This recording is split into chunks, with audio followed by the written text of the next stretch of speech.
अस्सलाम वालेकुम वरहमतुल्लाहि वबरकातुहू। सुनो डिजिटल में आपका खैर मकदम है। नाज़रीन, आज हम जिस मौजू पे बात करेंगे वो आपके कमेंट्स हैं और आपके मैसेजेस जो आप व्हाट्सएप के ज़रिए, इनबॉक्स के ज़रिए हमें भेजते हैं। और मुझे अक्रॉस द वर्ल्ड बहुत सारे लोगों ने, चाहे वो एकेडमिया से हों, बहुत बड़ी तादाद यूथ की, ख़वातीन की, इवन स्कॉलर्स की और आम आदमी जो जिनसे मैं इंटरेक्शन करता हूँ, आपकी बहुत मोहब्बत है कि सुनो डिजिटल को आप देखते भी हैं और आप एजुकेट भी हो रहे हैं। बड़ा पॉजिटिव रिस्पांस आपकी तरफ से आ रहा है। तो आपकी तजावीज़ के मुताबिक आज के प्रोग्राम का मौजू है कि पाकिस्तान में जो करप्ट प्रैक्टिसेस हैं या बैड गवर्नेंस है, ये तर्ज़ हुक्मरानी, मजबूरियत है जमहूरियत के नाम पर, ये क्यों है और इसकी ज़रा हकीकत बताएं, इसका पोस्टमार्टम करें और इसका अल्टरनेटिव दें कि आप क्या करना चाहते हैं तकमील पाकिस्तान, और ऐसा क्यों है। देखिए, पाकिस्तान में जो निज़ाम है, पार्लियामेंट्री निज़ाम, जिसे पार्लियामेंट्री फॉर्म ऑफ गवर्नेंस कहते हैं, ये पार्टिसिपेटरी नहीं है। ठीक है, पार्टिसिपेशन पब्लिक की इसमें इसलिए नहीं है कि पब्लिक का वोट 2-4 सेकंड के लिए होता है, उस पर भी प्रेशर होता है, या उसका शनाख्ती कार्ड ले लेते हैं या आटे के थैले पे बिक जाता है, ये लोग अपनी मजबूरी पे अपने लैंडलॉर्ड्स, माफियाज को दे देते हैं। अगर फ्री विल हो भी तो 2 सेकंड्स तक है, उसके बाद उनका कोई अमल दखल नहीं है। और उसमें आप देखेंगे कि अगर अमल दखल नहीं है तो उनके रिप्रेजेंटेटिव का होना चाहिए पार्लियामेंट में, जो लेजिस्लेशन में बैठे हुए हैं। तो कोई कानून साजी पब्लिक राइट्स पे, आम आदमी पे, जो डेली कमोडिटीज़ हैं, रोज़मर्रा की अशिया, उनकी कीमतें कम करने पे प्राइस कंट्रोल कमेटीज़ एक्टिव नहीं है। तो पब्लिक ने जिस मकसद के लिए अपने नुमाइंदों को मुंतखब किया था वो फेल हो चुके हैं, वो ऑब्जेक्टिव हासिल करने में। वो क्या कर रहे हैं ये मैं आपको स्टोरी बताता हूँ, और बड़ा गौर से सुनिएगा, बड़ा क्रक्स है, मैंने बड़ी तैयारी से आया हूँ ताकि इस निज़ाम के लूप होल्स आपके सामने रखें। और ये जो लोग स्टैंडिंग ओवेशन देते हैं ना इस सिस्टम को, वो भी ज़रा कान खोल के सुन लें कि ये सिस्टम क्या है, सी ऑफ करने के काबिल है या स्टैंडिंग ओवेशन देने के काबिल है।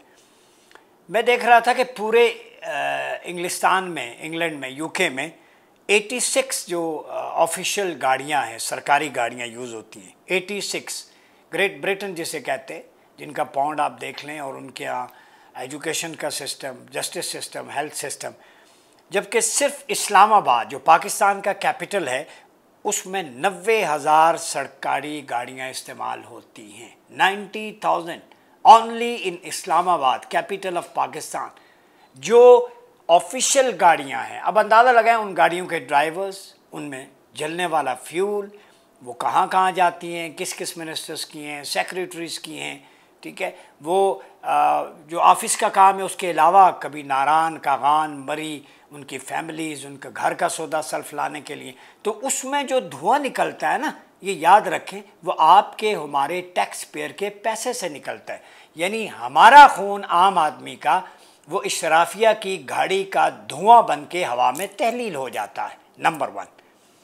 नंबर 2, एक चीज़ मैंने देखी है, बहुत सारे लोगों ने तवज्जो दिलाई, प्रो रेट कंजम्पशन। बिजली के बिल में एक नई चीज़ दिखाता हूँ आपको। आइए, प्रो रेट कंजम्पशन, बापडा के डायरेक्टर हों या उसके बाकी जो लोग हैं संभालने वाले, वो बताएं ये क्या है, और उसमें जो टैक्सेस की भरमार है उसको कोई जस्टिफाई नहीं कर पाया। ठीक है। नंबर 3, 2018 से लेकर 2022 तक, ठीक है, 4 सालों में 1,47,000 तलाक के केसेस रजिस्टर हुए। कितने? 1,47,000। ये शॉकिंग रेवलेशन है। और आगे अगर मेरा कैमरामैन भी सुन रहे हैं, सिर्फ 2023 में 1,57,000 केसेस रजिस्टर हुए तलाक के, डाइवोर्स जो लड़कियां चाहती हैं, ख़वातीन। अब उसके रूट कॉज पे अगर मैं जाऊं, बहुत सारा रिसर्च की गई, बहुत सारी सर्वेज मैंने पढ़े, तो उसमें ये लिखा हुआ है कि पॉवर्टी और basic necessities of life, one of the major reason कि वो पूरी नहीं होती तो लड़की और लड़के के दरमियान नाचाकी आ जाती, फैमिली डिट्रैक हो जाती है, और ये रेशो 30 to 35% है, यानी पॉवर्टी की वजह से। तो इसमें रियासत ज़िम्मेदार है, हुकूमत ज़िम्मेदार है। अगर फैमिली सिस्टम टूट रहा है, डाइवोर्स की रेशो है, तो इस सिस्टम का अचार डालना है।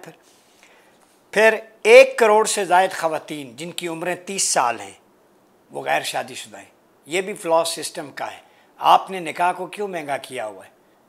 फिर एडल्ट्री, फॉर्निकेशन या एक्स्ट्रा मैरिटल रिलेशनशिप बढ़ेगा चूँकि वो सस्ता होगा। आप निकाह को सादगी के साथ करें। जब इशराफिया का निकाह मार्किज़ में, बड़े बड़े होटल्स में करोड़ों अरबों खर्च होंगे, इससे ज़्यादा नशीनों का, उलमा का, बड़े बड़े लोग, तो वो क्या प्रेसिडेंट सेट होगी? तो ये सिस्टम की ये भी खामी है। फिर जनाब, पाकिस्तान की तारीख़ में कभी ऐसा नहीं हुआ कि बिजली के बिल पर 47 अफराद ने ख़ुदकुशी की इस महीने। Can you believe this? 47 persons who had attempted suicide, और उन्होंने बिजली के बिल ज़्यादा आने की वजह से। ये खून भी हुकूमत पे है। शाह वलीउल्लाह मुहद्दिस देहलवी का इस पे बिल्कुल क्रिस्टल क्लियर वर्जन है कि जिन लोगों को जो है ना वो बेसिक नेसेसिटीज़ ना मिले और वो मर जाएं, तो वो उनका खून नाहक हुक्मरानों पे होता है। फिर बिजली के बिल के ये हिस्ट्री में पहली दफ़ा हुआ है। जायदाद के तनाज़े पे, गैरत पे बहुत सारे कत्ल हम सुनते थे, इक्का दुक्का होते हैं माशरे में, हर माशरे में होते हैं, लेकिन बिजली के बिल ज़्यादा आने पे बड़े भाई ने छोटे भाई को कत्ल कर दिया।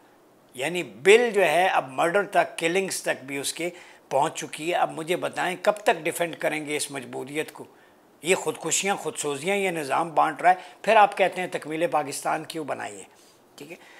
फिर अरकान असम्बली के फ़ॉरेन टूर्स के लिए अलाउंसेस में इजाफा हुआ है। ले जी, एयर टिकट पहले अगर 20 थे तो अब 30 हो गए। यानी आम आदमी का, टैक्स पेयर का पैसा उनके बैरूनी दौरों पे, चाहे पर्सनल हो, जो भी हो, बिज़नेस क्लास में, वो सारे का सारा फ्यूल का एडजस्टमेंट, वो उनके वहाँ पे शॉपिंग, ईच एंड एवरीथिंग, वो आप और मेरिट। अब पता चलता है हम टैक्स क्यों देते हैं। ओ भाईजान, हम मुलाजिम हैं, ये आप समझा करें। ये 22 करोड़ 25 करोड़ कीड़े पकोड़े हैं, ये मज़दूर है, इनका काम है मज़दूरी करके। तो इस इशराफिया को, जो तकरीबन 20-30 हज़ार लोग हैं सिस्टम में बैठे हुए बेनिफिशरीज, इन सब को पालना है। तो फिर पालने के एतबार से जो पालता है वो बाप होता है। अवाम बाप है, ये इशराफिया उसके बेटे हैं। Let me ask one thing, तो बाप पालता है तो बाप का अदब करना चाहिए अवाम का, चूँकि वो पाल रही है मजदूरी करके। फिर IMF का कर्जा कैसे वापस करें, ये बड़ी इंटरेस्टिंग बात है। मैं तमाम दोस्तों से ये मिसाल लाजमी सुने। घाना एक अफ्रीकन कंट्री है। कैमरामैन शायद हमारे सो गए हैं, उनकी तवज्जो के लिए भी ये मिसाल मैं देना चाहूँगा और व्यूअर्स के लिए भी। घाना एक अफ्रीकन कंट्री है। वो 1960 में फ्रांस से आज़ाद हुआ, फ्रीडम उसे मिली। ठीक है। जब वो आज़ाद हुआ तो वहाँ पे फ्रांस ने अपना सफ़ीर भेजा, घाना ने भी अपना, डिप्लोमेटिक टाइज जैसे बनती हैं। तो वो जो फ्रांस का सफ़ीर था उसने कहा, ये अफ्रीकन कंट्री है, जंगल है, तो मैं ज़रा रिच कल्चर है देखूँ ज़रा। वो टूरिज़म पे चला गया, तो जंगल में दूर आगे निकल गया, तो आगे उसने देखा एक कबीला है जिन्होंने अपने जिस्म पत्तों से ढांप रखा है और वो मुस्कुरा रहे हैं। तो उसने सोचा ये मेरा इस्तकबाल करने आ रहे हैं। हालांकि वो आदमखोर कबीला था, इंसानों को खाने वाला, गोश्त खोर। वो करीब गया तो उन्होंने देखा कि माशाल्लाह सफ़ेद चमड़ी है, आज तो वाइट कढ़ाई बनेगी। उन्होंने उसे काट के हिस्सों में तकसीम करके फ्रांस को, सफ़ीर को, फ्रेंच एम्बेसडर को, उसको पीसीज में करके उसकी वाइट कढ़ाई बना के खा ली। ये हिस्ट्री में मौजूद है। जब ये बात फ्रांस को पता चली तो उन्होंने हंगामी इजलास बुलाया और घाना के जो गवर्नमेंट थी उनसे कहा कि आप खून बहा अदा करें, उसकी फैमिली को कंपनसेट करें, तो इस पे तो हम नहीं छोड़ेंगे। तो घाना के जो लोग थे, ज़िम्मेदार ऑफिशियल, वो बैठ गए, सर जोड़ लिए। उन्होंने कहा क्या करें। उन्होंने फिर एक ख़त लिखा फ्रांस की हुकूमत को। ये बड़ी सुनने वाली बात है। ख़त क्या लिखा कि चूँकि हम माजरत खां हैं, आपके सफ़ीर को हमारे आदमखोर कबीले ने कढ़ाई बना के खा लिया है, तो चूँकि वो आदमखोर कबीला है, वो जंगलों में रहते हैं, वहाँ पे हमारी अमलदारी नहीं है, वो स्टेट विद इन स्टेट है, अभी हम आज़ाद हुए, तो एक तो हम माजरत खाएँ, दूसरा एक काम करते हैं, चूँकि आपका सफ़ीर कत्ल हुआ है, उसकी कढ़ाई बनी है, तो हमारा सफ़ीर जो घाना का फ्रांस में है, आप इस तरह करें, उसको मार के उसकी कढ़ाई बना के खा लें, हिसाब बराबर हो जाएगा। तो मैंने सोचा कि ये कढ़ाई बनाने वाला फार्मूला IMF के कर्ज़ों पे रखा जाए कि चूँकि IMF से जो कर्ज़े लिए जाते हैं वो आम आदमी पे नहीं लगते, गरीब पे नहीं लगते, सेहत पे, तालीम पे, रोज़गार पे, वो इस इसराफिया के, हुकूमत के, सेक्रेटरीज़ के, ब्यूरोक्रेसी के अल्ल तल्लु पे, दौरों पे, इनके फ्यूल में, इनके एक्सपेंसेस में, इनकी बाकी चीज़ों में लगते हैं। लिहाजा पाकिस्तानी कौम ने वो कर्ज़े नहीं इस्तेमाल किए। तो आप इस तरह करें कि हमारे जिन जिन लोगों की प्रॉपर्टीज़ हैं, कनाडा में, अमेरिका में सिरे महल हो, चाहे लंदन में एजवेथ रोड पे हो, चाहे कुछ भी हो, वो फ्लैट्स, वो प्रॉपर्टीज़, वो बैंक बैलेंस जितना भी है हमारी इशराफिया का, ये आप मेहरबानी करके IMF के कर्जे में एडजस्ट कर लें, हमारी भी जान छूट जाएगी, पाकिस्तान की भी जान छूट। ये वेरी सिंपल फार्मूला।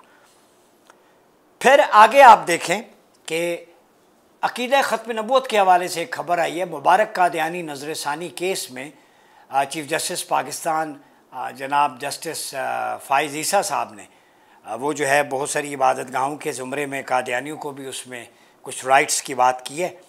तो पहली बात है, कादियानी पाकिस्तान के कानून को मानते ही नहीं है, वो अक़ीदे ख़त्म नबूवत को नहीं मानते। They are not allowed to call themselves Muslim community, और अज़ान, मस्जिद, ये शायर नहीं इस्तेमाल कर सकते। इम्तनान कादियानियत आर्डिनेंस मौजूद है। तो चीफ़ जस्टिस साहब से गुजारिश है, सेंसिटिव इशू है, रिव्यू करें इसको और अक़ीदे और उसके मामलात में न डलें जब आपका सब्जेक्ट नहीं है। फिर तनख्वाह की मिसाल, लोगों ने कहा कि सैलरी नहीं, वो एक ऐसी शरीफ ज़ादी की है जो सर झुकाए गुजरती है और मकान का किराया, बिजली का बिल और दीगर टैक्सेस नाम के ओबाश अनासर उसे लूट लेते हैं। ये तनख्वाह की मिसाल है, ठीक है। फिर पिछले दिनों तहखानों से, बिल्डिंग्स के पिलर से आपको बहुत सारे डॉलर्स और रकम बरामद हुई है, वो कहाँ गए ये भी नहीं पता। मैं गुजारिश करूँगा कि अगर ये सिस्टम जो है वो इसको ठीक करना है, नया सिस्टम लाना है, तो बंद फाइलें खोलें, volume 10, Dawn leaks, Panama, Toshakhana, Hudaibiya paper, Surrey Mahal, money laundering, फिर ये सारी चीज़ें रीओपन होनी चाहिए, पब्लिक तक एक्सेस होनी चाहिए, और वो माल जो शीर मादर समझ के खाया है वो वापस हो। इसके लिए सियासत के फ़रौन, पार्लियामेंट से बदार हुस्न तक किताबें भी आप पढ़ सकते हैं, लिखी गई हैं। किम बारकर ने भी बहुत कुछ लिखा है। फिर गद्दी नशीन, नात खां, मौलवी हजरात जो बड़े बड़े खुशबू लगा के, जुब्बे लगा के बाहर के टूर करने कमाइयाँ, जिनके फ्लैट्स बाहर हैं, उनको भी सोचना चाहिए। जो दरबारों का रुख करते हैं, हुक्मरानों की कासालीसी करते हैं, उनके लिए भी मैं एक दो रिवायात आगे पेश करता हूँ।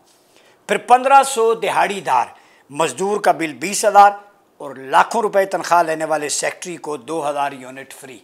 है तुफ है इस निज़ाम पे, इससे ज़्यादा मैं क्या कर सकता हूँ। अब आखिरी बात, पाकिस्तान में बिजली फ़ी यूनिट 60 रुपये के करीब है। अब आएँ ज़रा दिल पे हाथ रख के बाकी मुल्कों का बता दूँ, कोई जवाब देगा? भारत 13 रुपये यूनिट, बांग्लादेश 9 रुपये, जो हमसे बाद में हमारा टुकड़ा आज़ाद हुआ, शर्म का मकाम है। अफ़गानिस्तान 11 रुपये 70 पैसे, ईरान 9 रुपये, जिस पे पाबंदियाँ हैं, सेंक्शंस हैं। इसका मतलब है वसाइल की कमी नहीं, सुई के ज़खायर, मदनी गैर मदनी कुदरती, ये सांप और नेवले जो चंद बैठे हैं ना, ये खून निचोड़ रहे हैं आपका, इसके लिए आपको निकलना होगा। फिर 19 अर्शियाए खुर्दनोश की जनाब कीमतें बढ़ गई हैं, मुबारक हो, जिसमें मुर्गी, लहसुन, अंडे, दालें, बीफ, गुड़, दही, और ये 0.17% है। प्राइस कंट्रोल कमेटीज़ बिल्कुल ख़त्म हो गई हैं, ठीक है। अब हदीस मुस्नद अहमद की सुना के ख़त्म करता हूँ। 5378 नंबर हदीस है। इब्ने उमर रावी हैं, आप फरमाते हैं मैंने नबी करीम सल्लल्लाहु अलैहि वसल्लम को उम्मुल मोमिनीन सैयदा आयशा सिद्दीक़ा रज़ी अल्लाह ताला अन्हा के हुजरे के करीब ये फरमाते हुए सुना कि क़यामत के दिन, सुनो हुक्मरानों, हर धोखेबाज के लिए एक झंडा बुलंद किया जाएगा और सरबराह मुमलिकत के धोखे से बढ़कर किसी का धोखा नहीं होगा। हेड ऑफ स्टेट सुन ले। जबकि अंबिया की जिम्मेदारियां क्या हैं? आप सल्लल्लाहु अलैहि वसल्लम की नबवी जिम्मेदारियां ये थी, आप अपनी कौम के बोझ को उतारेंगे और उनको गुलामी की जंजीरों से निजात दिलाएंगे। सूरह आराफ 157। तो हुजूर अलैहिस्सलाम का मनसब था कि आप बोझ को उतारते और गुलामी की जंजीरों से निजात दिलाते। तो आज आप सल्लल्लाहु अलैहि वसल्लम की मानने वाली उम्मत के हुक्मरान बोझ उतारते नहीं, बोझ डालते हैं, गुलामी की जंजीरों में जकड़ा हुआ है, इनको उलट कर रहे हैं। फिर आगे आप सल्लल्लाहु अलैहि वसल्लम ने फरमाया यकूनु अलन्नास मुलूकुन बिअमालिहिम, जो आपने पूछा था ऐसा क्यों है, लोगों के अमाल की वजह से उन पर वैसे बदबख्त हुक्मरान मुसल्लत होते हैं। महंगाई, नाजायज़ टैक्स लगान, खून पसीने का निचोड़ना। फिर आप सल्लल्लाहु अलैहि वसल्लम ने फरमाया 6 चीज़ों के ज़हूर से पहले मौत की तमन्ना करो। ये गौर से सुने आखिरी बात। आप सल्लल्लाहु अलैहि वसल्लम ने फरमाया नंबर 1 बेवकूफ़ों की हुकूमत, ठीक है। नंबर 2 पुलिस का ज़्यादा होना, ये मैं नहीं कह रहा, आप सल्लल्लाहु अलैहि वसल्लम की फरमान है। नंबर 3 फैसलों का बिकना, जब काजी अदालतों में फैसले ब्रीफ केस लेके केस का फैसले करें, ये मेरे नबी आखिर ज़मान सल्लल्लाहु अलैहि वसल्लम का फरमान है। ये जजेस और अदलिया और कुज़ात सुन लें सारे, उनके लिए। नंबर 4, इंसानी खून को हल्का समझ लेना, कत्ले आम। नंबर 5, कता ताल्लुकी का आम होना, रिलेटिव से इंटरेक्शन कम हो जाना। नंबर 6, आलम दीन के बावजूद ऐसे लोगों को स्टेज पे आगे करना कि वो गा गा कर कुरान सुनाएं, हालांकि वो इल्म में कम होंगे, जो आज हो रहा है। उलमा बड़े बड़े पीछे होते हैं, नात खां और बाकी लोग आगे चले जाते हैं। फिर आखिरी बात जो मैं आपको कहना चाहूँगा वो ये है, ताकि गुफ्तगू दूरी ने, अब हम क्या करें। इमाम जस्सास इमाम अबू हनीफ़ा के मौक़िफ़ की वजाहत करते हुए कहते हैं, इमाम अबू हनीफ़ा के नज़दीक काजी और खलीफा में इस लिहाज से कोई फ़र्क नहीं कि उनमें से एक के लिए आदिल होना ज़रूरी है, और ये फासिक न खलीफा हो सकता है न काजी, न इसकी शहादत कबूल है, न ई रसूलुल्लाह से इसकी रिवायत, बस वो खलीफा कैसे हो सकता है। इसकी रिवायत न काबिल कबूल, इसके अहकाम गैर नाफिज होंगे। ज़ालिम हुक्मरान को जुल्म से रोकना वाजिब है, ये इमाम अबू हनीफ़ा फरमा रहे हैं, और इसके लिए खुरूज भी इख्तियार किया जा सकता है, मगर मुतबादल साले क़यादत मौजूद होनी चाहिए, जो तकमील पाकिस्तान के पास है। फिर नाजायज़ कामों पर तनकीद रायामा हमवार करने की कोशिश करनी चाहिए। मकसद शरीयत की बालादस्ती है, जो तकमील पाकिस्तान। इमाम अबू हनीफ़ा ने हज़रत ज़ैद शहीद के खुरूज की हिमायत की, उनके लिए चंदा भी जमा किया, मगर हम पीसफुल स्ट्रगल जारी रखेंगे। आपको मकसद बताना था इस निज़ाम के लूप होल्स, उस पर अहादीस और हुक्मरानों को जो तंबीह की गई हैं, क़यामत की निशानियाँ हैं जो पाकिस्तान के सिस्टम में लूप होल्स हैं, वो एक्सपोज कर दिए। अब आप जाने, आपका काम जाने, हमारा काम था कि हमने तो दिल जला के, अब जिसके जी में आए वही पाए रोशनी, हमने तो दिल जला के सरेआम रख दिया। अपना बहुत ख्याल रखिएगा। अपने मेज़बान डॉक्टर मरियाज़ अब्बासी को इजाज़त दीजिए। अल्लाह हाफ़िज़।